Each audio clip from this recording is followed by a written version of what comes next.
जय हिंद भावी अधिकारियों। PV251 चैनल में आपका बहुत बहुत स्वागत है। इस चैनल पर आगामी RO, UP PCS एवं अन्य स्टेट PCS की परीक्षाओं को ध्यान में रखकर सीरीज चलाई जा रही है, जिसमें हम एक छोटे से समय में 10 महत्वपूर्ण प्रश्नों को हल करते हैं। आवश्यकता अनुसार उनकी व्याख्या भी करते हैं, जहाँ से नए प्रश्न पूछे जाने की संभावनाएं होती हैं। इस प्रकार हम लगभग 30 प्रश्नों को हल कर लेते हैं। वैसे ये सीरीज सभी प्रतियोगी परीक्षाओं के लिए बहुत महत्वपूर्ण है, क्योंकि अब GK GS का कोई दायरा नहीं होता।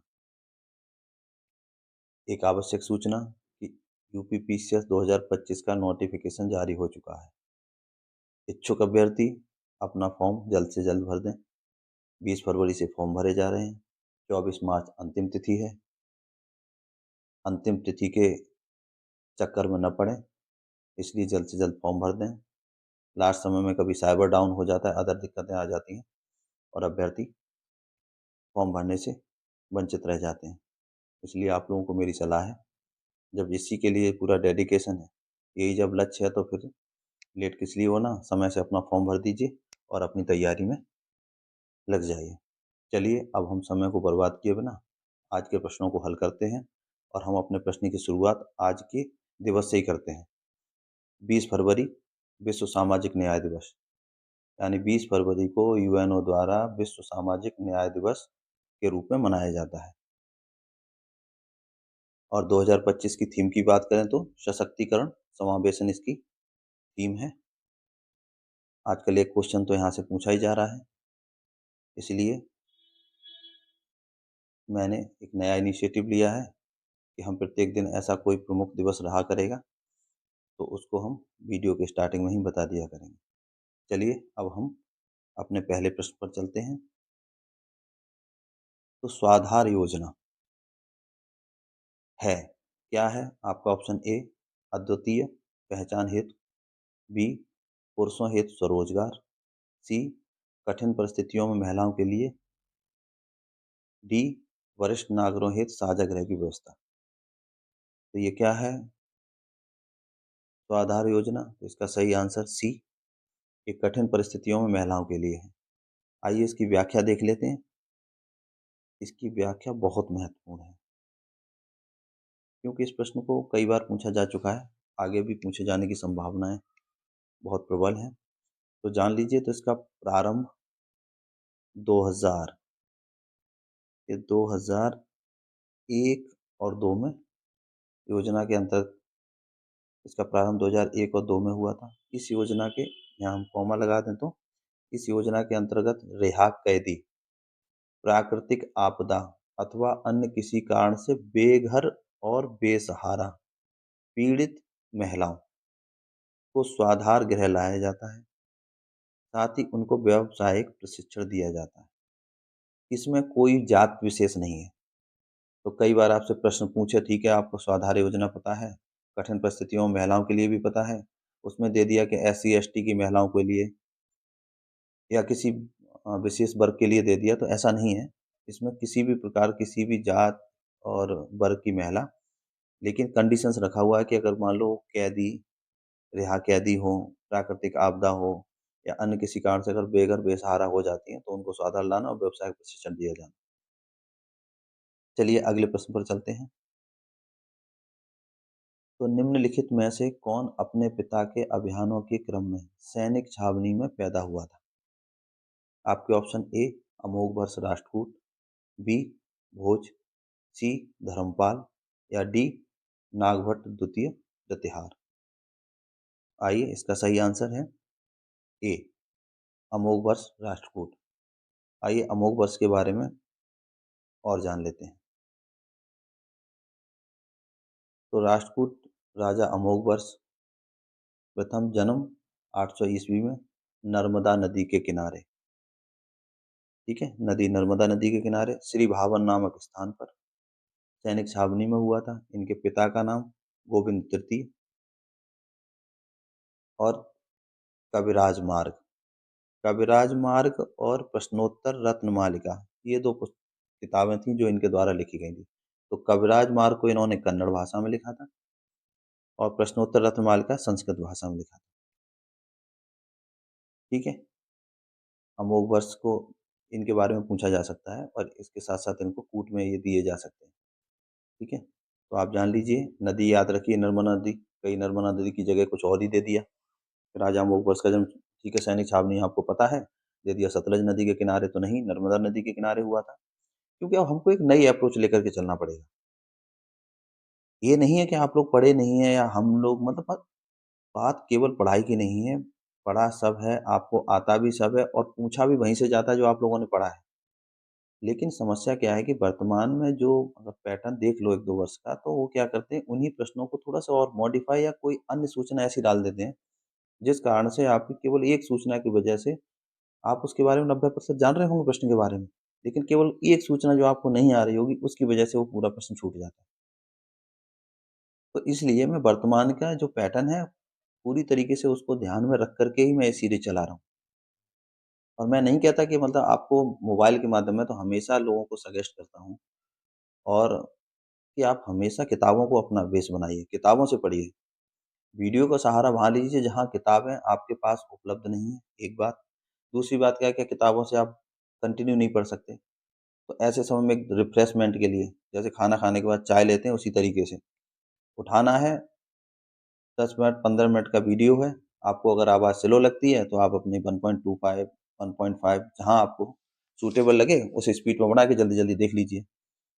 अभ्यर्थी रह रहे हैं, खाना बना रहे हैं, खाना बनाते समय किचन में लिया अपना ईयरफ़ोन लगा लिया, किचन में मोबाइल रख लिया, वहाँ सुन लिया, खाना खाते समय सुन लिया, कहीं आ रहे हैं सफ़र में उस समय, ऐसे समय में आपको मोबाइल इस्तेमाल करना है और ऐसे समय में वही चीज़ देखनी है जो बहुत महत्वपूर्ण है। चलिए, हम अगले प्रश्न पर चलते हैं। संस्कृत के कवि और नाटककार कालिदास का उल्लेख हुआ है।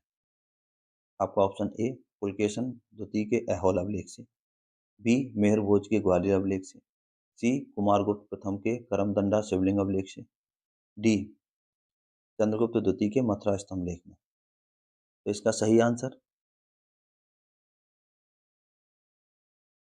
सही आंसर से पहले मैं इस प्रश्न के विकल्पों के बारे में ही बात कर लेता हूँ। तो आप देखिए, विकल्प ए क्या दे रहा है, पुलकेशन द्वितीय का ऐहोल अभिलेख। अपने आप में प्रश्न बन गया कि भाई पुलकेशन द्वितीय का ऐहोल अभिलेख पूछ लिया जाए, ऐहोल अभिलेख किसका है? तो ऐहोल अभिलेख आपका पुलकेशन द्वितीय का। इसी प्रकार से ग्वालियर अभिलेख से कौन संबंधित है? मेहर भोज। इसी प्रकार करमदंडा शिवलिंग अभिलेख से कौन संबंधित है?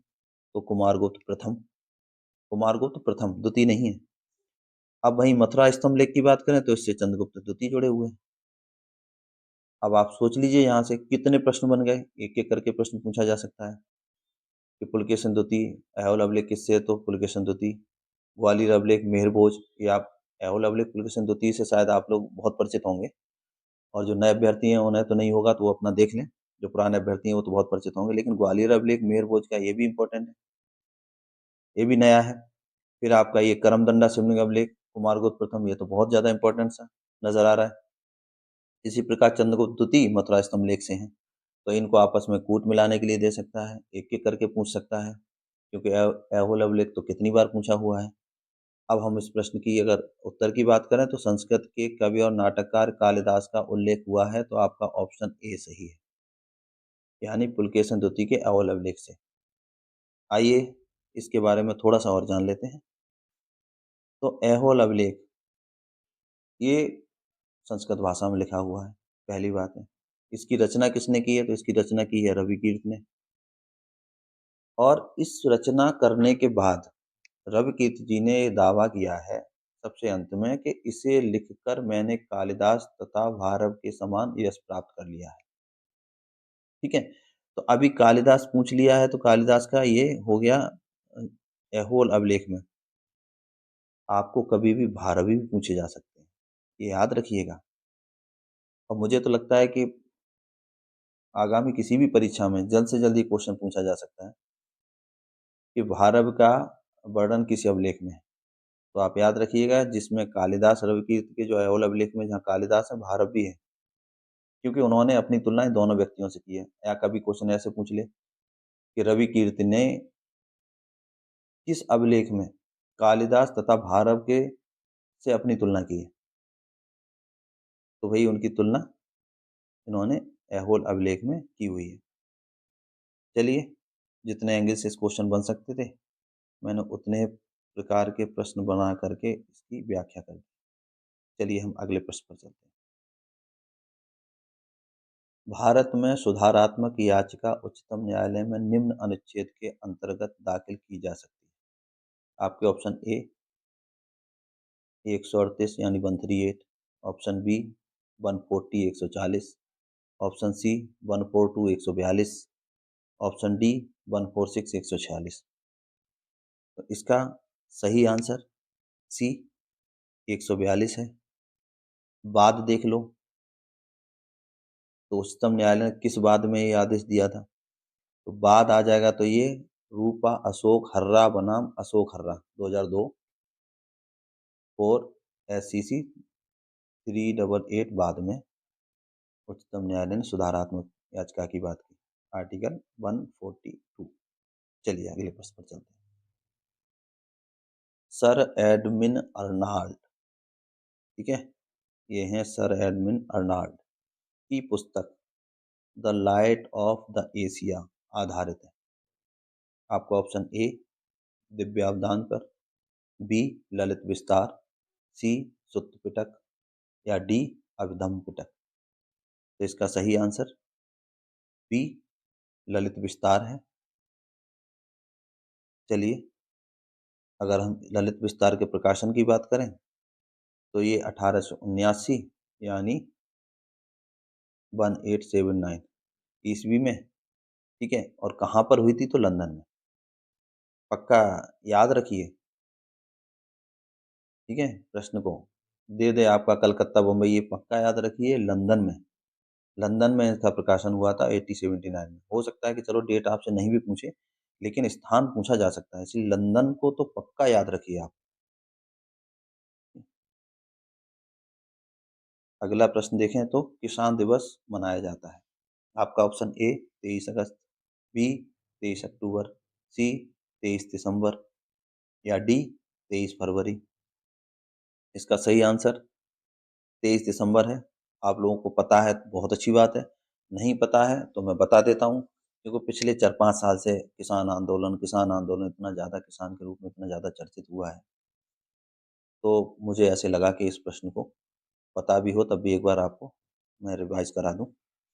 और ये मनाया क्यों जाता है तो आपको पता होना चाहिए। चौधरी चरण सिंह जो हमारे पूर्व प्रधानमंत्री रहे, उनके जन्म दिवस पर, उनका जन्म दिवस 23 दिसंबर को हुआ था, तो उसी की याद में किसान दिवस मनाया जाता है। चलिए अगले प्रश्न पर चलते हैं। निम्नलिखित के भारत के निम्नलिखित स्थल अवरुद्ध राज्यों में से किस में 2011 की जनगणना के अनुसार नगरीय जनसंख्या का प्रतिशत सर्वाधिक है। आपके option A Haryana, B Jammu तथा कश्मीर, सी पंजाब या डी मध्य प्रदेश। तो इसका सही आंसर सी पंजाब है। एक विभिन्न भिन्न प्रकार का ये प्रश्न था कि स्थल अवरुद्ध राज्यों में लेकर के पूछा जा चुका है। अंतिम जनसंख्या का भी अंतिम पड़ाव चल रहा है जनगणना का 2011 की का। मुझे लगा कि क्वेश्चन रिपीट हो सकता है, इसलिए मैंने इस सीरीज में इस प्रश्न को शामिल कर लिया है। बाकी देख लीजिए जनगणना आप अलग से, और मैं भी एक स्पेशल वीडियो जनगणना का लेकर के आऊँगा। अगर हम बात कर लें इसके प्रतिशत की, तो प्रतिशत कितना था, तो 3748 प्रतिशत नगरीय जनसंख्या यहाँ पंजाब में है। चलिए आगे थोड़ा सा और देख लेते हैं। तो आप जान लीजिए कि सर्वाधिक नगरीय जनसंख्या, अगर सर्वाधिक नगरीय जनसंख्या की बात करें तो है ये महाराष्ट्र। और सर्वाधिक नगरीय जनसंख्या प्रतिशत की बात करें तो गोवा है। और सर्वाधिक शहरीकृत राज्य की बात करें, यानी शहरीकृत, याद रखिएगा यहाँ नगरीय जनसंख्या की बात चल रही है, जनसंख्या की बात चल रही है तो महाराष्ट्र है, जनसंख्या के प्रतिशत की बात चली तो गोवा है। लेकिन सर्वाधिक शहरीकृत राज्य की बात करें तो फिर ये आपका तमिलनाडु है। क्योंकि भौगोलिक क्षेत्र और कुल आबादी के हिसाब से अगर हम बात करते हैं शहरी आबादी की, तो फिर तमिलनाडु है।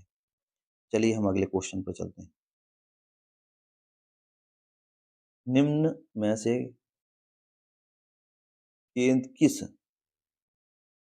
एक ही हो गया है, पता नहीं, प्रतिदिन थोड़ी सी मिस्टेक हो ही जाती है। ठीक है, आप इसको किस से याद कर लीजिए।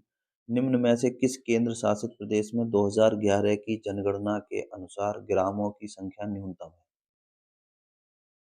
ठीक है, आपका ऑप्शन ए दादरा तथा नागर हवेली, बी दमन एवं दीव, सी लक्षद्वीप, या डी पुदुचेरी। तो आपका सही आंसर बी दमन दीव है। इसमें ग्रामों की संख्या न्यूनतम पूछा हुआ है, न्यूनतम संख्या किसमें। चलिए अब हम इन केंद्र शासित प्रदेशों में ग्रामों की संख्या देख लेते हैं। तो हम देखते हैं, तो आपका ये दादरा तथा नागर हवेली, इसमें ग्रामों की संख्या 70, इसमें 70 है। दमन एवं दीव की बात करें तो इसमें 25 है। लक्षद्वीप की बात करें तो इसमें 27 है। पुदुचेरी की बात करें तो सर्वाधिक इसमें 95 नजर आ रहे हैं। और चंडीगढ़, चंडीगढ़ विकल्प में नहीं था। अगर चंडीगढ़ विकल्प में होता तो यही इसका सही आंसर होता, क्योंकि चंडीगढ़ में सभी केंद्र शासित प्रदेशों में सबसे कम ग्रामों की संख्या चंडीगढ़ में केवल 12 है। ठीक है, थोड़ा गोला ठीक से खींच देते हैं, कहीं 12 आपके दब न जाए, 12 है। चलिए अगले प्रश्न पर चलते हैं। कौन सा सही सुमेल नहीं है? ठीक है, आपको नहीं बताना है। आपका ऑप्शन ए कयाक, शिकार है सकरी नाव, बी इग्लू, कोई आधा गा लिख देता है, कोई पूरा लिख देता है, याद रखिएगा कैसे भी पूछे इग्लू ही है। पालतू पशु, यूनियॉक, ऑप्शन सी यूनियॉक, परिवहन हेतु नाव, डी स्लेज, कुत्तों,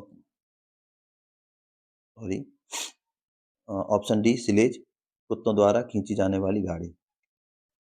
इसका आंसर बी, ये सुमेल नहीं है। इग्लू, कयाक शिकार हेतु सक्रिय नाव होती है, यूनियॉक परिवहन हेतु नाव है, स्लेज कुत्तों द्वारा खींची जाने वाली गाड़ी है, और इग्लू, इग्लू क्या है? इग्लू बर्फ का मकान।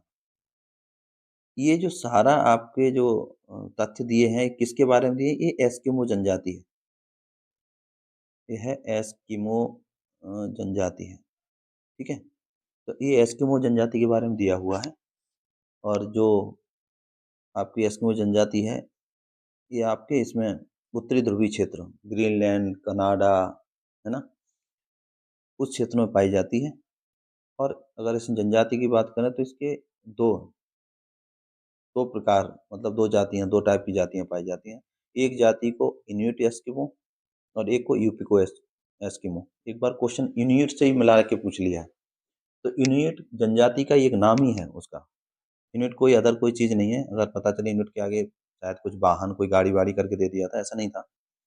इन्यूट अपने आप में इस जनजाति का एक प्रकार है। यानी एस्किमो जनजाति के दो प्रकार हैं, एक इन्यूट एस्किमो बोली जाती है, यूपिको एस्किमो बोली जाती है। ठीक है, इग्लू हमने बता ही दिया, उनके बर्फ का घर होता है, बर्फ का मकान जो बनाते हैं। एक कछुए के आकार का रहता है, सुरंग जैसा इसमें घुसना है, अंदर से हवा आने के लिए ऊपर से होल थोड़ा सा होता है उसमें। ठीक है, आप लोग गूगल पर सर्च करके देख लीजिए उसके चित्र को। चलिए अगले प्रश्न पर चलते हैं। तो राष्ट्रीय बागवानी परिषद की स्थापना, आपके option A 1976, option B 1987, option C 1984, या ऑप्शन डी 2002। तो इसका सही आंसर 1984 है। तो राष्ट्रीय बागवानी परिषद की स्थापना 1984 में हुई थी।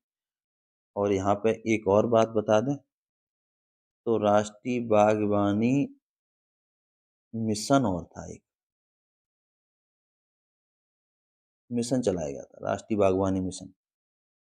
ये कब चलाया गया था? तो ये चलाया गया था 2005 और 6 में।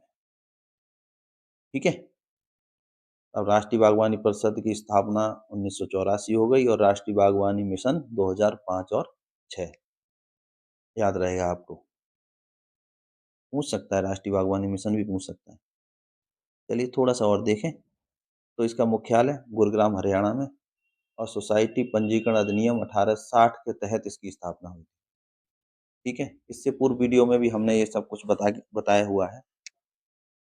एक बार और बता दें आपको, एक बात और याद रखिए कि हमने इस जो चैनल हमारा, जो इसका उद्देश्य क्या है, हमने पूर्व में ही वीडियो के में जो पूर्व के कुछ वीडियो डाले थे, उसमें हमने स्टार्टिंग में अपने इस चैनल का उद्देश्य और सीरीज के बारे में हमने बताया हुआ है। हम हर रोज़ अब वीडियो वो सब ना बता करके आपके समय को ख़राब करना नहीं चाहते, इसलिए वो सब हमने छोड़ दिया है। आपको और अधिक जानना हो तो हमारे स्टार्टिंग से वीडियो देख लीजिए, और जिन लोगों ने पूर्व वीडियो नहीं देखे हैं, उन्हें हमारी सलाह है कि आप 100% पूर्ण वीडियो देखिए। बिल्कुल मैं नहीं कहता कि आप लेट करके वहाँ आराम से मेरे वीडियो के लिए स्पेशल समय दीजिए, लेकिन नहीं, आप चलते-फिरते इधर आते-जाते, जहाँ जिस समय में आप किताबों से दूरियाँ बनी होती, उस समय में आप देख लीजिए, आपको बहुत फ़ायदा होगा। चलिए, ये रहा आपके लिए प्रश्न।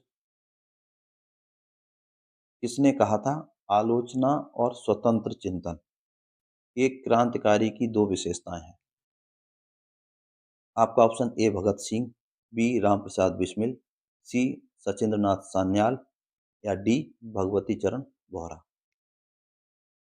इसका जवाब आप सभी को कमेंट के माध्यम से देना है। जिसका भी उत्तर सही रहेगा, हम उसके उत्तर को हार्ट दे देंगे, ताकि बाकी लोगों को भी सही उत्तर का पता चल जाए।